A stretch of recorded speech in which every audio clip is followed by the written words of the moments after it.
لله رب العالمين والصلاة والسلام على رسوله الأمين وعلى آله وأصحابه أجمعين وبعد. محترم بھائیوں، خلافت راشدہ میں ہمارا یہ سفر عثمان رضی اللہ تعالی عنہ کے خلیفہ کی حیثیت سے منتخب کیے تک ہماری بات ہو چکی ہے، اور ان کو کس طریقے سے خلیفہ منتخب کیا گیا وہ باتیں، وہ تفصیلات بھی آپ کے سامنے آ چکی ہیں۔ اور یہ بھی ہم نے آپ کو بتا دیا کہ احادیث میں اشارے بھی موجود تھے اس طرح کے، جس سے پتہ چلتا تھا کہ عمر رضی اللہ تعالی عنہ کے بعد عثمان رضی اللہ تعالی عنہ کو خلافت ملے گی، اور ان کی خلافت کی طرف اشارے بھی موجود تھے مختلف احادیث میں، اور جو ان کی خلافت میں آخر کے زمانے میں جو بلوائیوں نے ان کے خلاف جو ہے ایک محاذ بنایا تھا، اور اسی کے نتیجے میں پھر ان کو شہید جو کیا،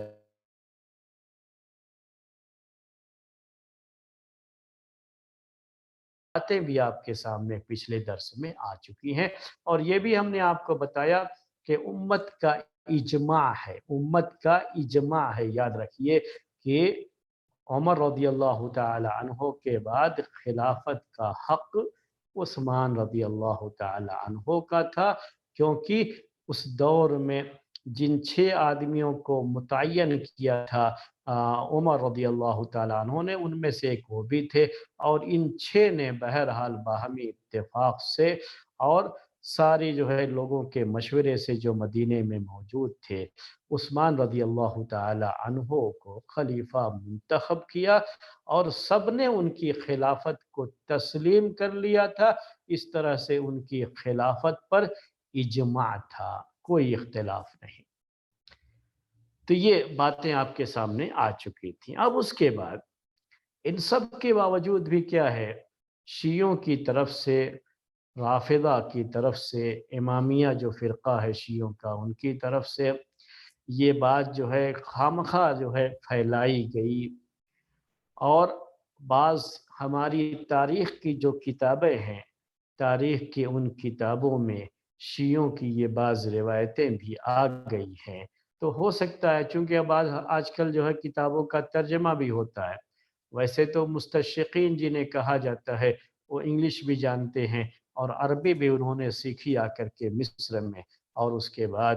جو کتابیں انہوں نے پڑھیں اس میں انہوں نے کوشش یہ کیا کہ کوئی نہ کوئی کمزور پہلو نکال کر کے اعتراضات کا ایک سلسلہ قائم کیا جائے، اور لوگوں کے دلوں میں شکوک و شبہات پیدا کیے جائیں، یعنی کوئی چیز کلیئر نہ رہ جائے تاریخ کے تعلق سے، بلکہ سب چیزیں ڈاؤٹ فل ہو جائیں۔ تو ایسی کوششیں ان کی طرف سے کی گئیں، تو ہمارے بھی اہل سنت میں سے بھی بعض جو ہے لکھنے والے، بعض رائٹر، انہوں نے بھی انہی کی کتابوں سے متاثر ہو کر کے کچھ اس طرح کی باتیں اپنی کتابوں میں ذکر کرتی ہیں۔ تو ان کی طرف بھی اشارہ کرنا بہت ضروری ہے، کیونکہ آج کا یہ دور آپ جانتے ہیں کہ اب دنیا پوری سمٹ گئی ہے، پوری دنیا ایک چھوٹے سے گاؤں کے مانند ہو گئی ہے، کہیں بھی آپ بیٹھ کر کے دنیا کی معلومات حاصل کر سکتے ہیں، اور آج انٹرنیٹ کے مادھیم سے، انٹرنیٹ کے واسطے سے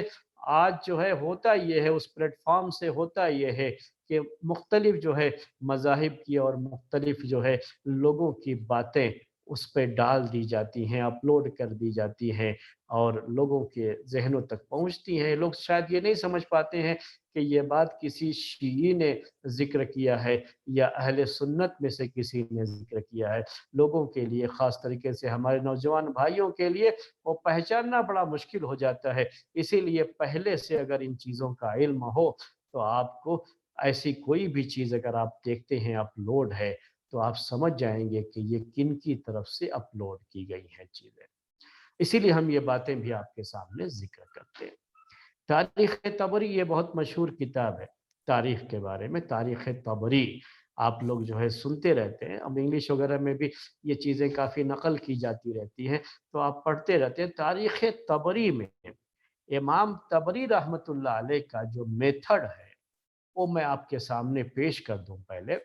ان کا میتھڈ یہ ہے تاریخ طبری میں کہ وہ جو باتیں بھی کہی گئی ہیں تاریخ کے حوالے سے وہ سب کو اکٹھا کرتے ہیں، وہ اس میں چھان بھی نہیں کرتے کہ اس میں صحیح کیا ہے غلط کیا ہے، وہ سندوں کی چھان بھی نہیں کرتے ہیں، ان کا یہی میتھڈ ہے اصل میں کہ جو کچھ بھی کہا گیا اسے وہ نقل کریں گے، یہ نہیں دیکھیں گے کہ یہ صحیح ہے یا غلط ہے۔ تو اس لیے تاریخ طبری میں اگر کوئی بھی بات ہے تو تاریخ طبری کی وہ بات جو ہے پڑھ کر کے یہ کوئی نہ سمجھ جائے کہ تاریخ طبری میں ہے تو لازمی طور پر وہ صحیح بھی ہوگی، نہیں، انہوں نے خود یہ بات اپنے کتاب میں ذکر کی ہے شروع میں اپنے منہج اور اپنے میتھڈ کے تعلق سے کہ ان کا میتھڈ صرف صحیح تاریخ کو بیان کرنا نہیں ہے بلکہ پوری تاریخی معلومات کو جمع کرنا ہے، چاہے وہ صحیح ہو چاہے جو ہے صحیح نہ ہو۔ اسی لیے بعض ایسے راوی جو بالکل جو ہے متروک راوی تھے، کذاب راوی تھے، جن کی روایتیں قابل قبول نہیں ہوتی ہیں، ان کی روایتیں بھی انہوں نے اپنی کتاب میں ذکر کی ہیں۔ تو اس مسئلے سے بھی اس کا تعلق ہے، اسی لیے میں نے یہ تمہید آپ کے سامنے پیش کی۔ تو ابو مخنف ایک راوی ہے، ابو مخنف کہتے ہیں، وہ ایک شیعی جو ہے، تو اس کی جو ہے سند سے انہوں نے ایک سند سے جس میں ابو مخنف ہے یہ بات ذکر کی ہے، امام طبری نے اپنی کتاب تاریخ طبری میں یہ بات ذکر کی ہے۔ اسی طریقے سے ابن ہشام جو ہے کلبی، ابن ہشام کلبی ہی غالباً ہے وہ، یہی جو ہے ان کی جو ہے طریق سے بھی، اور اسی طرح سے واقدی ایک تاریخ کے حوالے سے ان کا نام بہت آتا ہے، واقدی کا ایک متروک راوی حدیث محدثین کے یہاں مانے جاتے ہیں، یہ واقدی یہ ضعیف ہے جو ہے، تو ان کی جو ہے طریق سے، ان کی سند سے بھی، ان کے واسطے سے بھی امام طبری نے کچھ باتیں جو ہے اپنی کتاب تاریخ طبری میں ذکر کی ہیں۔ تو اس میں سے ایک بات یہ ہے کہ علی رضی اللہ تعالی عنہ نے الزام لگایا عبد الرحمن بن عوف پر کہ انہوں نے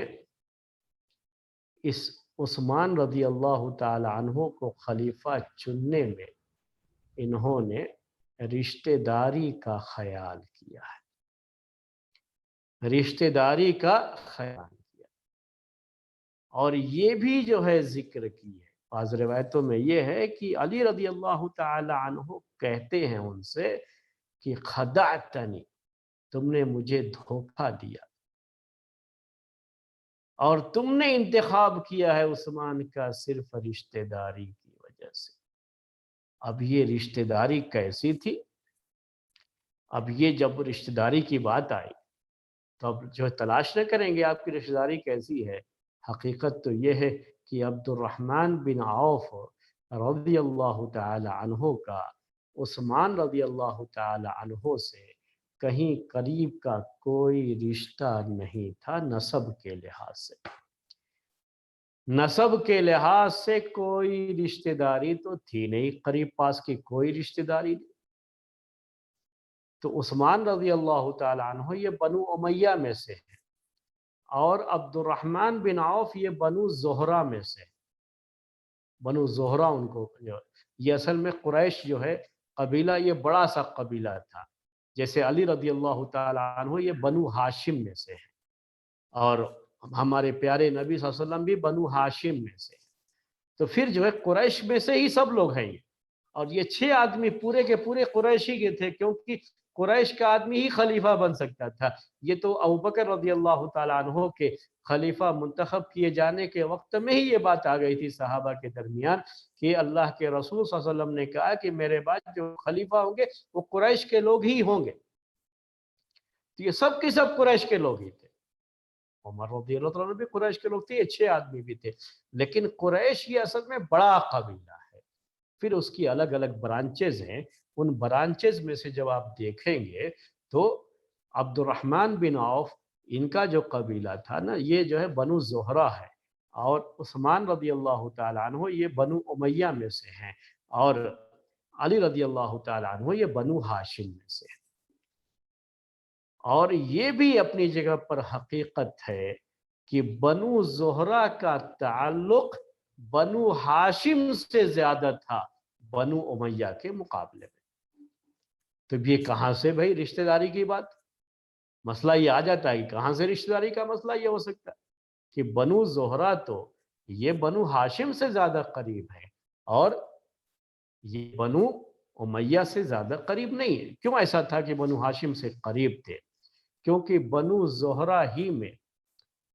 اللہ کے رسول صلی اللہ علیہ وسلم کا نانہالی رشتہ تھا، یعنی آپ کے ماموں وغیرہ یہی اسی بنو زہرا کے تھے، اور اسی لحاظ سے ان کو قربت حاصل تھی بنو ہاشم سے، پیاری نبی صلی اللہ علیہ وسلم کی اس رشتہ داری کی وجہ سے۔ تو اس لحاظ سے اگر آپ دیکھیں گے تو علی رضی اللہ تعالیٰ عنہ زیادہ قریب ہوتے ہیں، کیونکہ بنو ہاشم کے ہیں۔ تو جب نسب کے لحاظ سے کہیں کچھ نہیں ملا تو اب کیا سوچنا شروع کر دیا، نہیں نسب کے لحاظ سے تو کوئی رشتہ نہیں تھا، کیونکہ ایک مسئلہ یہ بھی ہے کہ اگر عبد الرحمن بن عوف رضی اللہ تعالی عنہ کو رشتہ داری کا ہی اتنا خیال ہوتا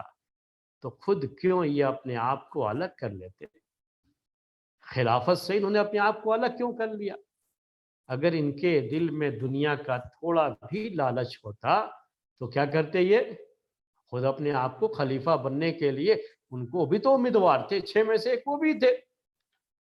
تو کہتے میدان سے وہ جو ہے نہیں جو ہے پیچھا اس کا خلافت سے اپنے حق جو ہے اب دستبردار نہیں ہوتے، ہو پیچھے نہیں ہٹتے بلکہ اپنا باقی رہتے میدان میں کہ مجھے بھی خلیفہ جو ہے، ان کو بھی حق تھا خلیفہ بننے کا، تو انتظار کرتے کہ شاید انہی کو منتخب کر دیا جاتا۔ اور اگر رشتہ داری کا ہی معاملہ ہوتا تو سعد ابن ابی وقاص ان کے اصل جو ہے رشتہ دیکھیں گے آپ تو دونوں کا رشتہ تھا، سعد ابن ابی وقاص اور عبد الرحمن بن عوف، یہ دونوں جو ہے قریبی رشتہ دار تھے، نسب کے لحاظ سے دونوں قریبی رشتہ دار تھے۔ تو انہوں نے سعد ابن ابی وقاص کو بنانے کی کوشش کی ہوتی کہ نہیں وہ خود بننا نہیں چاہے، تو انہوں نے کسی اگر رشتہ داری کا ہی خیال کرنا ہوتا تو سعد ابن ابی وقاص کا خیال کرتے۔ اب یہ مسئلہ تو نہیں کہیں سے سمجھ میں آیا، تو کہاں سے ایک دور کی کوڑی لے کر کے آئے کہ اصل بنو امیہ میں انہوں نے شادی کی تھی عبد الرحمن بن عوف نے، تو یہ سسرالی رشتہ پھر لے کر کے آئے اس میں کہ ان کی شادی بنو امیہ میں، وہ بھی عثمان رضی اللہ تعالیٰ عنہ کی بہن یا ان کے کسی گھر سے، یعنی قریبی کوئی رشتہ نہیں بلکہ بنو امیہ میں جو ہے انہوں نے شادی کر رکھی تھی۔ شادی ان کی جو ہے ام کلثوم، جو کئی شادیاں ہوتی تھی تو ان کی جو ہے بیوی جو ہے وہ ام کلثوم بنت عقبہ بن ابی معیط، جو کہ ولید بن عقبہ بن ابی معیط کی بہن تھیں ام کلثوم، ان سے جو ہے عبد الرحمن بن عوف رضی اللہ تعالی عنہ کی شادی ہوئی تھی، تو یہ بنی امیہ میں سے تھی۔ تو کہا اب یہاں سے تعلق جوڑنا شروع کر دیا۔ اب سوچئے جو ہے یہ جب آدمی اس طرح سے اتر آتا ہے، الزامات پہ اتر آتا ہے، تو یہی سب دور کی کوڑیاں لانا چاہتا ہے، کہیں بھی دور سے کہیں سے بھی کچھ جو ہے ہلکا سا جو ہے نمونہ مل جائے، ہلکا سا اشارہ بھی مل جائے تو اس کو لے کر کے افسانے پورے بنا دیں گے، بات پوری کہانی لکھ دیں گے۔ تو یہ چیزیں ہوتی ہیں، حالانکہ جن روایتوں میں اس کا ذکر ہے، میں نے آپ سے کہا کہ یہ روایتیں شیعوں کے واسطے سے آئی ہیں، شیعوں نے اس طرح کی چیزیں ذکر کی ہیں، ورنہ علی رضی اللہ تعالیٰ عنہ نے خود عثمان رضی اللہ تعالیٰ عنہ کے ہاتھ پر بیعت کی، اور پوری امت کا اجماع تھا اس وقت،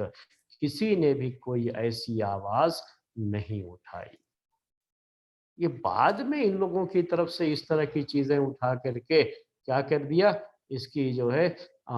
ہماری جو تاریخ کی کتابیں ہیں ان تاریخ کی کتابوں میں بعض مورخین نے ان روایتوں کو بھی ذکر کیا جن کا میتھڈ یہ تھا کہ جو کچھ بھی تاریخ میں لکھا گیا ہے، کہا گیا ہے، اس کو جمع کرنا، تو اس طریقے سے انہوں نے ان روایتوں کو بھی ذکر کر دیا، اور پھر ان روایتوں کو لے کر کے خامخواہ کے یہ ہنگامے اور اس طرح کی باتیں جو ہے پیش کی جاتی رہی ہیں کہ اصل میں حق تو علی رضی اللہ تعالی عنہ کا تھا، اور عثمان رضی اللہ تعالی عنہ کا انتخاب یہ حقیقت میں رشتہ داری کو نبھانے کے لیے کیا گیا تھا، یہ سب چیزیں میرے بھائیوں، اور خاص طریقے سے ان صحابہ کے بارے میں جن کو جنت کی بشارت زبان رسالت معاب سے جن کو جنت کی بشارت ملی ہوئی تھی، ان کے بارے میں ایسا کچھ تصور کرنا بھی میرے بھائیوں ایک جرم ہے۔ تصور بھی نہیں کرنا چاہیے، کوئی خیال اس کا نہیں آنا چاہیے۔ تو یہ ایک بات تھی، ہم نے اس لیے آپ کے سامنے ذکر کر دی کہ کبھی اس طرح کی باتیں آج کل آپ لوگوں کو انٹرنیٹ وغیرہ میں، چونکہ شیعہ لوگ اس طرح کی باتیں ڈالتے رہتے ہیں، اپلوڈ کرتے رہتے ہیں، تو کبھی آپ کو انگلش وغیرہ میں پڑھنے کا موقع ملے تو پہلے سے آپ کو علم رہے تو آپ کو کوئی پریشانی نہیں ہوتی ہے ایسی کوئی بات سنتے ہیں تو، اور آپ کو کسی طرح کا کوئی مسئلہ نہیں ہوتا، پہلے سے آپ جانتے ہیں کہ یہ روایتیں بالکل جو ہے ثابت نہیں ہیں۔ اب اس کے بعد طریقہ یہی تھا کہ جب کوئی خلیفہ بنتا تھا تو خلیفہ بننے کے بعد وہ تقریر کرتا تھا۔ وہ تقریر جیسے آج کے زمانے میں گھنٹوں کی تقریر ہوتی ہے نا، ویسی کوئی تقریر نہیں ہوتی تھی، بس یہ ہے کہ خلیفہ بننے کے بعد اپنی خلافت کے تعلق سے کس انداز سے ان کی خلافت چلے گی اس کے تعلق سے چند باتیں لوگوں کے سامنے پیش کرتے تھے۔ تو آج کل جو طریقہ ابھی بھی چلا آ رہا ہے، وہ بات تو اب میں یہ کہنا چاہ رہا ہوں آپ کو کہ آج بھی کیا ہوتا ہے کہ جو جمہوری ممالک ہیں ان میں بھی یہ ہوتا ہے کہ جب کوئی منتخب ہو کر کے آتا ہے، چاہے وہ کسی ملک کا پریسیڈنٹ ہو یا کسی ملک کا جو ہے وزیر اعظم، جس کو آپ جو ہے یہ بھی کہہ لیتے ہیں پرائم منسٹر کہہ لیتے ہیں، تو پرائم منسٹر جو ہے یہ کیا کرتا ہے، لوگوں کے سامنے تقریر کرتا ہے، اس کی تقریر لوگ سنتے ہیں کہ اس نے کیا کہا۔ تو خلیفہ بھی جو منتخب ہوئے، ابوبکر رضی اللہ تعالیٰ عنہ جب خلیفہ منتخب ہوئے، انہوں نے بھی صحابہ کے سامنے، اپنے لوگوں کے سامنے بات جو ہے اپنی رکھی، جس کو جو ہے کہا جاتا ہے کہ ان کا خطبہ تھا، بہت مختصر، اس لیے وہ خطبے آج بھی تاریخ کی کتابوں میں محفوظ ہیں، اور عربی بلاغت اور عربی زبان کا بڑا اونچا نمونہ مانے جاتے ہیں، کیونکہ یہ سب لوگ بڑی اچھی عربی زبان جانتے تھے، عربی فصاحت و بلاغت کے ماہر تھے لوگ۔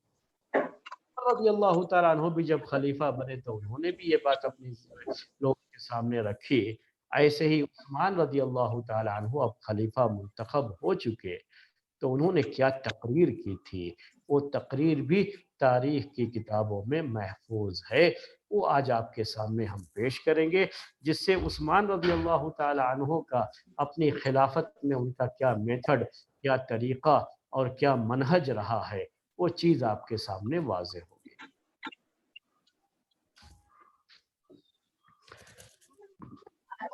روایتوں میں یہ ذکر ہے، تاریخی روایات یہ کہ جب عثمان رضی اللہ تعالیٰ عنہ کے ہاتھ پر بیعت کر لی گئی اور وہ خلیفہ منتخب ہو گئے، تو انہوں نے لوگوں کے درمیان جو ہے کھڑے ہو کر کے ان کو چند باتیں بتائیں، خطبہ دیا ہو، اور اب ان کا جو سیاسی منہج ہوگا، طریقہ ہوگا، اس کو انہوں نے بیان کیا، اور اپنے خطبے میں یہ اشارہ کیا کہ وہ اپنا پورا، ان کی پوری خلافت کتاب و سنت اور ان سے پہلے جو دو خلیفہ گزرے ہوئے ہیں ان کا جو طریقہ رہا ہے انہی کے مطابق ان کی خلافت چلے گی۔ میں آپ کے سامنے ان کے جو الفاظ ہیں، جو تاریخ کی کتابوں میں ان کے الفاظ ذکر کیے گئے ہیں، وہ میں پیش کرنا چاہوں گا، عربی میں وہ الفاظ پیش کر کے اس کی تھوڑی وضاحت آپ کے سامنے کرنا چاہوں گا آج کے اس درس میں۔ لیکن اس سے پہلے ایک بات اور ذکر کر دوں، یہ بھی جو ہے بات جو ہے کہ بڑی عجیب عجیب چیزیں ہیں جو کتابوں میں لکھ دی گئی ہیں اس طرح سے، تو بسا اوقات کوئی پڑھنے والا ان کتابوں سے وہ باتیں نقل کر کے کہیں ڈال دیتا ہے، اپلوڈ کر دیتا ہے، تو آج کے نوجوان جب پڑھتے ہیں تو بڑا جو ہے اس پر ہنسی اڑاتے ہیں اور پر جو ہے اس کو ذکر کرتے رہتے ہیں۔ تو عثمان رضی اللہ تعالی عنہ کی بھی ہنسی اڑانے کی کوشش کی گئی ہے اس سلسلے میں، اور بعض لوگ جن کا یہ طریقہ ہے، جن کا یہ میتھڈ ہے، وہ یہ سمجھتے ہیں کہ عثمان رضی اللہ تعالی عنہ کے بجائے علی رضی اللہ تعالی عنہ کو اس موقع پر خلیفہ بننا چاہیے تھا، تو وہ عثمان رضی اللہ تعالی عنہ کی کمزوریاں گنانا چاہتے ہیں اور علی رضی اللہ تعالی عنہ کی خوبیاں بیان کرنا چاہتے ہیں، حالانکہ ہم تو دونوں کی خوبیوں کو، یعنی ہمارا مقصد اکثر یہ نہیں ہوتا ہے کہ نہیں عثمان رضی اللہ عنہ کے پاس خوبیاں تھیں اور علی کے پاس نہیں تھیں، ایسا کچھ نہیں ہے۔ ہم تو دونوں کی خوبیاں اور دونوں کے فضائل کے قائل بھی ہیں اور ان پر ہمارا ایمان بھی ہے، لیکن صحابہ نے جن کو بالاجماع منتخب کر لیا تھا خلیفہ، وہ عثمان رضی اللہ تعالیٰ عنہ تھے، اور یقیناً وہ خلافت کے حقدار بھی تھے اور اس کی صلاحیت بھی ان کے پاس تھی۔ جو بھی اس طرح کی باتیں لکھتے ہیں کہ نہیں وہ بڑے کمزور انسان تھے اور بڑے رحم دل تھے اور خلافت کے لیے بہت مناسب نہیں تھے، اس طرح کی جو باتیں کہتے ہیں، یہ سب کی سب میرے بھائیوں غلط چیزیں ہیں جو عثمان رضی اللہ تعالیٰ عنہ کے بارے میں کہی جاتی ہے۔ تو اس خطبے کے تعلق سے بھی ان کا ایک مذاق اڑایا گیا۔ ایک کتاب ہے العقد الفرید، اس کا نام ہے العقد الفرید، ابن عبد ربہی جو ہے یہ یعنی کتاب جو ہے ابن عبد ربہی، جو کہ اندلس کے رہنے والے تھے، یہ مشہور لغوی مانے جاتے ہیں، یہ ان کی ایک کتاب ہے العقد الفرید۔ العقد الفرید عربی زبان میں 4 کتابیں ہیں جس کو بڑی اہمیت دی گئی ہے عربک لینگویج کے لحاظ سے۔ تو ان میں سے ایک کتاب یہ بھی ذکر کی جاتی ہے العقد الفرید۔ العقد یہ جو ہے ہار کو کہتے ہیں، نیکلس جو ہوتا ہے اس کو عربی میں عقد کہتے ہیں۔ الفرید کا مطلب منفرد جو ہے، یعنی یونیک، اس کی جیسا کوئی نہیں ہو سکتا، وہ جو ہے معنی ہوتا ہے۔ تو اس پہ کیا کیا ہے انہوں نے، اس طرح کی باتیں جو عام طریقے سے لوگ کہیں اور نہیں پائیں گے، بہت بڑی جو ہے اچنبے کی باتیں اور بڑی جو ہے تعجب والی باتیں جو ہے، جو جس کو پڑھ کر کے لوگوں کو ہنسی بھی آئے، لیکن زبان ان کی بڑی اچھی ہے، اس میں اس کے لحاظ سے اس کتاب کو زیادہ اہمیت دی گئی۔ تو اس کتاب میں انہوں نے یہ بات ذکر کی اور وہیں سے یہ باتیں اڑائی گئی کہ عثمان رضی اللہ تعالی عنہ تو اتنے کمزور تھے اور اتنے زیادہ جو ہے ان کا معاملہ اتنا جو ہے کمزوری کا تھا کہ جب یہ خطبے کے لیے کھڑے ہوئے تو کچھ بول ہی نہیں پائے۔ خلیفہ بننے کے بعد طریقہ یہی تھا کہ خلیفہ جو ہے اس کے بعد تقریر کرتا ہے، تو ان کے بارے میں کیا کہا کہ جب یہ کھڑے ہوئے تو کیا ہوا کہ کہا ان اول مرکب صعب، کچھ کہہ نہیں پائے، بس زبان جیسے ہوتا ہے نا کہ وہ جو اسٹیج فیئر جسے آج کی زبان میں کہا جاتا ہے، ایسا ان کو جو ہے اسٹیج فیئر ہوا کہ کچھ کہہ ہی نہیں پائے، صرف اتنا ہی کہہ سکے کہ پہلی مرتبہ اگر کوئی سواری کرتا ہے تو سواری کرنا پہلی مرتبہ مشکل ہوتا ہے، اگر میں زندہ رہا تو میں آگے آپ کو انشاءاللہ خطبہ دوں گا، اور وہیں سے انہوں نے ختم کر دیا۔ کانپ رہے تھے جب کھڑے ہوئے، وہ اسٹیج فیئر جیسے ایک بچے کا تصور کیجئے، پہلی مرتبہ اس کو تقریر کے لیے کھڑا کیا گیا ہو تو ڈر ڈر کر کے وہ باتیں کہتا ہے، تو ویسا جو ہے تصور جو ہے، اور کچھ بول ہی نہیں پا رہے تھے، ان کو فوراً جو ہے چھوڑ دیا وہیں سے۔ یہ اصل میں کیا ہے، یہ بھی انہی شیعی شرارتوں کا ایک جو ہے نمونہ ہے میرے بھائیوں، یہ بھی شرارت کی گئی ہے کہیں بھی تاریخ کی بھی مشہور کتابوں میں، یعنی امام طبری بھی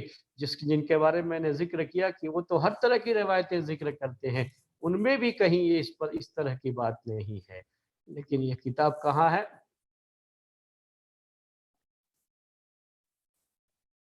یہ بات کہاں ذکر کی گئی ہے، کون سی کتاب میں؟ العقد الفرید میں، جو کہ کوئی تاریخ کی کتاب نہیں ہے۔ اس میں ان کا کام صرف کیا ہے، عربک لینگویج کے لحاظ سے کتاب کی اہمیت ہے، اور کچھ نادر چیزیں ادھر ادھر کی لوگوں کے ہنسنے ہنسانے کی چیزیں جو ہے کچھ اس طرح کی جمع کر کے انہوں نے پیش کی ہیں، اور تاریخ کے تعلق سے اکثر اس میں باتیں غلط ہیں۔ ہارون رشید کے تعلق سے بھی جو لکھا ہے العقد الفرید میں کتاب میں، ان انتہائی عیاش قسم کا بادشاہ، ایسا کچھ اس انداز سے جو چیزیں لکھی ہوئی ہیں، حالانکہ ہارون رشید ایسا نہیں تھا۔ تو یہ صرف جو ہے عثمان رضی اللہ تعالیٰ عنہ کے تعلق سے نہیں، بعد کے خلفاء کے بارے میں بھی بہت سی غلط چیزیں اس میں ہیں، لکھی ہوئی ہیں جو ہے۔ تو یہ چیزیں جو لوگ جانتے ہیں، تو جاننے والے لوگ جب پڑھتے ہیں تو اس کو سمجھ جاتے ہیں کہ یہ جو ہے شیعی تاریخ کے اثر سے یہ چیزیں جو ہے جو ہے متاثر ہوئی ہیں اور اس طرح کی باتیں نقل کی گئی ہیں۔ حالانکہ صحیح بات تو یہ ہے کہ عثمان رضی اللہ تعالی عنہ نے خطبہ دیا اور خطبہ میں بڑی اہم باتیں ذکر کی تھی، اس لیے میں ان کا وہ خطبہ بھی آپ کے سامنے پیش کرتا ہوں اور کن اہم باتوں کی طرف ان کو اشارہ کیا تھا اس کو بھی ذکر کروں گا۔ کہا انہوں نے اما بعد، جو طریقہ ہے عربی زبان میں خطبے کا وہ یہی ہے کہ پہلے اللہ تعالیٰ کی حمد و ثنا وغیرہ بیان کرنے کے بعد اما بعد کہا جاتا ہے، ابھی بھی آپ وہ سنتے ہیں۔ تو اما بعد اس کے بعد انہوں نے کہا فَإِنِّي كُلِّفْتُ وَقَدْ قَبِلْتُ، کہا کہ مجھے یہ خلافت دی گئی ہے اور میں نے قبول کر لیا ہے، یعنی میں نے اپنی خواہش سے آگے بڑھ کر کے خود خلیفہ نہیں بن گیا ہوں،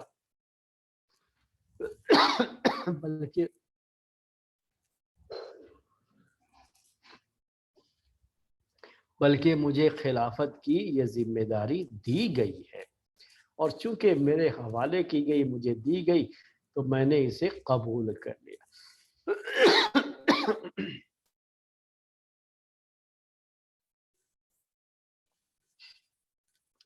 اس کے بعد کہتے ہیں الا وانی متبع ولست بمبتدع، کہ یاد رکھو یہ بھی کہ میں اپنی اس خلافت میں فالوور بنوں گا، میں اتباع کروں گا، میں اپنی اس خلافت میں اتباع کروں گا، میں اپنی خلافت میں نئی چیزیں نہیں لاؤں گا، مبتدع نہیں بنوں گا، بدعتی نہیں بنوں گا میں، بلکہ میں کیا بنوں گا؟ اپنی اس خلافت میں متبع بنوں گا۔ یہ عربی کے الفاظ متبع اور مبتدع، متبع کا مطلب ہوتا ہے فالوور، جو کتاب و سنت میں ہے اور جو ہمارے سے پہلے خلفاء نے کیا ہے، ہم انہی کے نقش قدم پر چلتے رہیں گے، ہم اپنی طرف سے کچھ نہیں۔ جیسے خلافت انہوں نے چلائی ہے، ہمارا بھی خلافت چلانے کا وہی طریقہ ہوگا، وہی منہج ہوگا۔ اس کے بعد کہا انہوں نے الا وان لکم علی بعد کتاب اللہ وسنت نبیہ صلی اللہ علیہ وسلم ثلاثا اتباع من کان قبلی فیما اجتمعتم علیہ، کہا کہ اور تمہارا حق جو ہے مجھ پر ہوگا اللہ کی کتاب کے بعد، اس کے نبی کی سنت کے بعد، اور یہ بھی کہا کہ جو مجھ سے پہلے گزرے ہیں ان کے اتباع کرتے ہوئے جو بھی تم اکٹھا ہو کر کے کوئی بات کہو گے اور جو طریقہ جو ہے متعین کیا جائے گا، ان سب کی پابندی یہ میری جو ہے ذمہ داری ہوگی، اور تمہارے لیے بھی ضروری ہوگا، اور تمہارے اوپر یہ اطاعت ضروری ہوگی کہ جو بھی اللہ کی کتاب اور اس کے نبی کی سنت اور اسی طریقے سے جو میرے پہلے گزرے ہوئے میرے جو ہے پہلے سے گزرے ہوئے خلیفہ ہے ان کا جو طریقہ رہا ہے اس کے مطابق میں جو کچھ بھی کرتا ہوں تو تم کو میری بات سننا ہوگا۔ یہ ہر امیر کہتا ہے اور ہر خلیفہ کہتا ہے کہ تمہاری ذمہ داری ہے کہ تم میری بات سنو، اس کی اتباع کرو، اور اس کے مطابق جو ہے تمہاری زندگی ہو، تو میں بھی اسی کے مطابق چلوں گا اور تم کو بھی اسی کے مطابق چلنا ہے، اور میں تم میں سے کسی پر بھی کوئی سختی نہیں کروں گا، مگر اگر کسی کے لیے سزا دینا ضروری ہو جائے تو چونکہ اللہ کی کتاب میں سزا ہے، پیارے نبی کی سنتوں میں سزا ہے، اور اس کے پہلے کے خلفاء کا بھی وہ طریقہ رہا ہے، تو اسی کے مطابق سزا جو ہے ملے گی، لیکن اس کے علاوہ کوئی میری طرف سے کوئی سزا نہیں ہوگی۔ یہ جو ہے انہوں نے واضح کر دیا تھا۔ اس کے بعد خاص طریقے سے ان کے اس جو ہے خلیفہ بننے کے بعد جو خطبہ تھا، یہ جو ہے اس کا ٹکڑا، اور یہ جو بات اب آگے ہم ذکر کر رہے ہیں وہ کافی اہمیت کا حامل ہے، ورنہ اب تک جو باتیں ہم نے ذکر کی یہ تو ہر خلیفہ کہتا ہی، اور ہر خلیفہ کو یہ کہنا رہتا ہے کہ جو ہے اس کی جو خلافت ہوگی وہ کتاب و سنت کے موافق ہوگی، اور جو پہلے لوگ گزرے ہیں جو ان کا طریقہ رہا ہے ان سے ہٹیں گے نہیں، اسی کے مطابق ان کی خلافت چلتی رہے گی، وہی ان کا بھی میتھڈ ہوگا جو پہلے لوگوں کا میتھڈ تھا، الگ سے یہ کوئی چیز نہیں لائیں گے۔ تو یہ باتیں جو ہے وہ تو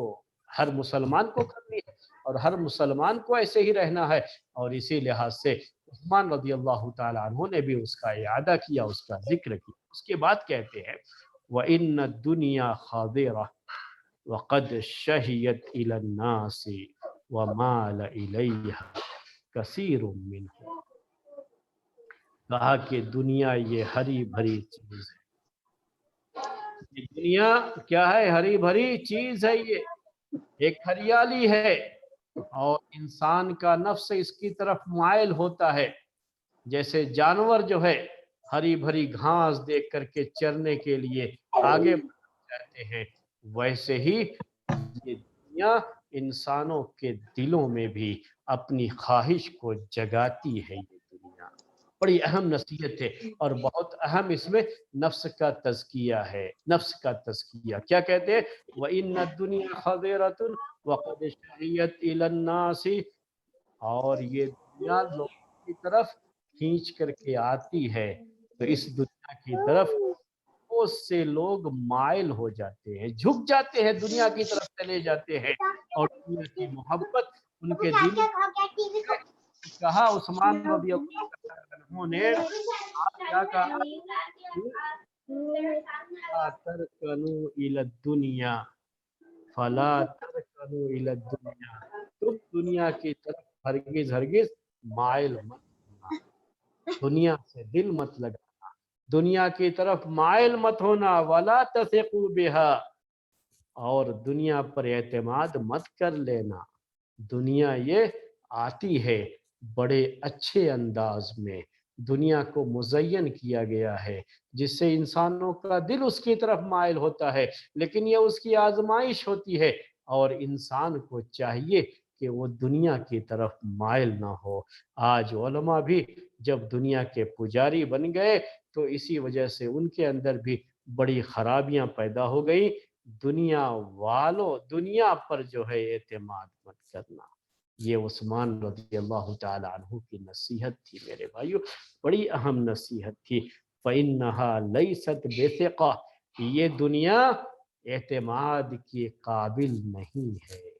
اس پر اعتماد کر کے مت بیٹھ جانا کہ جو آپ کو ہریالی نظر آ رہی ہے تو اس کی طرف چلے گئے، اور اس ہریالی کے پیچھے جو آزمائش ہے اس آزمائش کو نہ سمجھ سکے۔ یہ باتیں عثمان رضی اللہ تعالی عنہ کے زبان سے میرے بھائیوں زیادہ اہم ہو جاتی ہیں۔ جانتے ہیں کیوں؟ کیونکہ عثمان رضی اللہ تعالی عنہ کا شمار مالدار صحابہ میں ہوتا تھا، ان کے پاس دنیا کی نعمتیں میرے بھائیوں بہت تھی، اور پیارے نبی صلی اللہ علیہ وسلم کے جو ہے زمانے میں جب بھی کوئی موقع آیا تو انہوں نے دل کھول کر کے وہاں پر اپنی دولت جو ہے اللہ کے راستے میں خرچ کی ہے، اتنا خرچ کیا ہے کہ پیارے نبی صلی اللہ علیہ وسلم نے ان کو غزوہ تبوک کے موقع پر یہ بشارت دی تھی، کہا تھا کہ آج کے بعد عثمان جو بھی عمل کریں گے انہیں کوئی نقصان نہیں ہوگا۔ ان کے بہت زیادہ مال جو ہے لا کر کے پیارے نبی صلی اللہ علیہ وسلم کے قدموں پہ ڈھیر کر دینے کی وجہ سے آپ نے ان کے بارے میں یہ بات کہی تھی۔ یہ عثمان رضی اللہ تعالیٰ عنہ کی زبان سے ہے میرے بھائی، کسی دوسرے آدمی کے زبان سے ہو۔ ایک آدمی جس کے پاس کچھ نہیں ہے تو لوگ کیا کہتے ہیں؟ ارے ان کے پاس کچھ نہیں ہے اس لیے یہ اس طرح کی باتیں کہتے ہیں۔ ہوتی نہ نعمتیں تب جو ہے یہ باتیں نہیں کہتے تھے۔ میرے بھائیوں خود اللہ تعالیٰ نے ان کو بہت نوازا تھا، لیکن دنیا کی محبت ان کے دل میں نہیں تھی۔ نفس کا تزکیہ ایسا کیا تھا پیارے نبی صلی اللہ علیہ وسلم نے کہ دنیا کی محبت ان کے دل میں نہیں تھی، بلکہ یہ پیسے، یہ مال، یہ دولت کس کے لیے؟ آخرت بنانے کے لیے انہوں نے استعمال کیا، اور یہی وہ چاہتے تھے کہ دوسرے لوگ بھی یہی کریں، کیونکہ عمر رضی اللہ تعالیٰ عنہ کے دور خلافت میں جو فتوحات ہوئی تھی